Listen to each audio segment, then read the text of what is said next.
আমার গায়ে হাত দেওয়া শুরু করে দিল।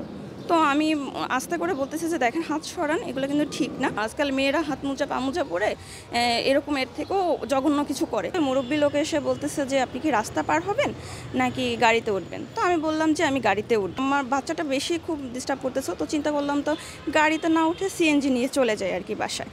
তো এটা চিন্তা করে পরে আমি ওইভাবে ডানে বামে তাকাচ্ছি, তো উনি আমাকে বলতেছে যে গাড়িতে উঠবেন। পরে বলছি যে না, গাড়িতে না, আমি সিএনজিতেই উঠবো, মেয়েটা বেশি ডিস্টার্ব করতেছে, ওখানে চলে যাবো আর কি। তো এই কথা বলার পরে উনি বলতেছে যে আমিও তো ওইদিকে যাব, চলেন না আমরা একসাথে চলে যাই, আপনি অর্ধেক টাকা দেবেন, আমি অর্ধেক টাকা দেবো। আমি চিন্তা করলাম বয়স্ক লোক, তো ওনাকে তো বিশ্বাস করাই যায়, সমস্যা নেই। তো এই চিন্তা করে বাচ্চার দিকে তাকে পরে আমি গাড়িতে সিএনজিতে উঠলাম। সিএনজিতে ওঠার পরে মানে বিজয় সরণি যখন সিগন্যালে যখন ছিলাম আর কি, তখন উনি আমার হাত থেকে মোবাইলটা নিল।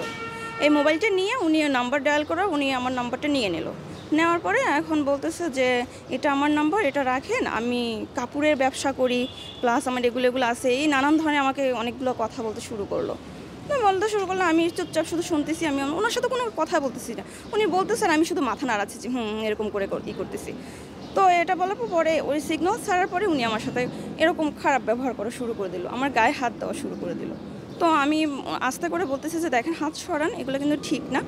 আমি তো কিছু বলতে পারতেছি না, যেহেতু আমার মেয়ের সাথে, প্লাস সামনে সিএনজি চালক যে ছিল। তো আমি চিন্তা করলাম যে এভাবে করলে বাচ্চাটা তো ভয় পাবে, প্লাস এখানেও মানে জড়জীর্ণ হয়ে যাবে, মানুষের সামনে চলে আসবে, জিনিসটা মানে খুব বিচ্ছিরি হবে। তো এই জন্য আর কি আমি কোনো রকমে সয়ে গেলাম। তো গাড়ি থেকে যখন আমার গন্তব্যস্থলে পৌঁছানোর পরে আমি যখন গাড়ি থেকে নামার পরে উনি আমাকে বুঝাচ্ছে, হ্যাঁ, যে এগুলো কোনো কিছু না, আপনার আমার খুব ভাল লাগছে। আমি মানে সে তার মতো করে সে আমাকে অনেক কথা বললো। তো আমি ওনাকে বললাম যে দেখেন এগুলো কিন্তু বলা ঠিক না, আর এগুলো কিন্তু ঠিক না, আপনার এটা বয়স হয়েছে। আপনি এখন যে এখান থেকে গিয়ে বাসায় ফিরে যে আপনি যে বেঁচে থাকবেন এমন কোনো গ্যারান্টি নেই, আপনি মরেও যেতে পারেন। তো আপনি তো সেক্ষেত্রে দেখা গেছে যে একটা আপনি কী জবাব দেবেন আল্লাহর কাছে বলেন? এগুলো ঠিক না, আপনি এগুলো ছেড়ে দেন। পরে বলতেছে এগুলো অঘরর হয়, তুমি জানো আজকাল মেয়েরা হাত মোজা পা মোজা পরে এরকম এর থেকেও জঘন্য কিছু করে, তুমি তো কিছু করো নাই, হ্যাঁ, তো আমি তোমার ভালো লাগছে হ্যাং ত্যাং এটা সেটা। সে আমাকে আমি অনেক বুঝাইছি, বোঝানোর পরে উনি সেটা বুঝে নেই। না বুঝার পরে আমি বাসায় চলে যাই, উনি ওনার মতো করে চলে যায়। পরের দিন সকালবেলা উনি 11:36-এর সময় উনি আমাকে আবার কল দেয়, দুবার করে কল দিচ্ছে। তো দুবার করে কল দিচ্ছে, আমি কল রেসপন্স না করে আমি চুপচাপ ছিলাম।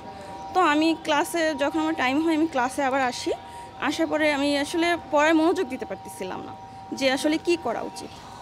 তো এটা বলার পরে আমি চিন্তা করার পরে তো আমি ওখান থেকে পরে আমি চলে আসি যে স্যার আমি আসলে ক্লাস অ্যাটেন্ড করতে পারবো না, এখন আমার খুব খারাপ লাগতেছে।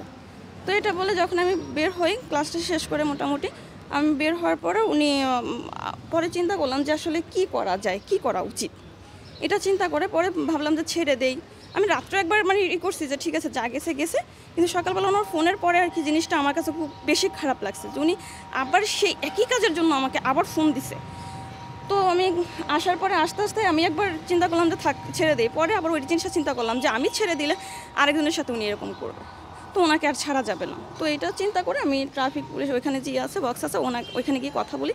তো ওনারা আমাকে এই দিকটা দেখায় দেয়, বলছে থানায় যান, থানায় গিয়ে আপনি কথা বলেন, আপনি সেম কথাগুলো সুন্দর করে বলেন, বুঝাই আপনার কথা শুনবে। তারা পাঠানোর পরে উনি ওখানে, আমি আবার এখানে বসেই কল দিলাম। উনি জিজ্ঞাসা করছে কল দিলে আসবে কিনা, আমি বলছি হ্যাঁ শিওর আসবে স্যার। আমাকে বলছে ক্লাস শেষের জন্য আমি তাকে কল দিই।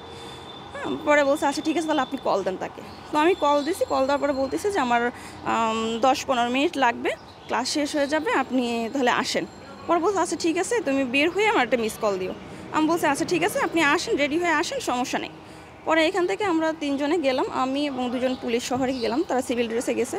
পরে ওইখানে যে ব্রিজের নিচেই দাঁড়াইছিলাম, আমাকে ব্রিজের নিচেই দাঁড়াতে বলছে। তো ওইখানেই দাঁড়িয়েছিলাম। পরে উনি আসার সাথে আর কি ওনারা ধরে ফেলছে। কিন্তু একজন 70 বছরের বয়সের একজন লোকের কাছে কখনোই এটা মানে আশা করা যায় না, এটা কখনোই তার কাছে আশা করা যায় না। আমি মনে করি তার কাছে যাওয়ার আর প্রয়োজন নেই, যেহেতু আমি এরকম হয়েছি, আমি চাই না যে আর কেউ এরকম হোক।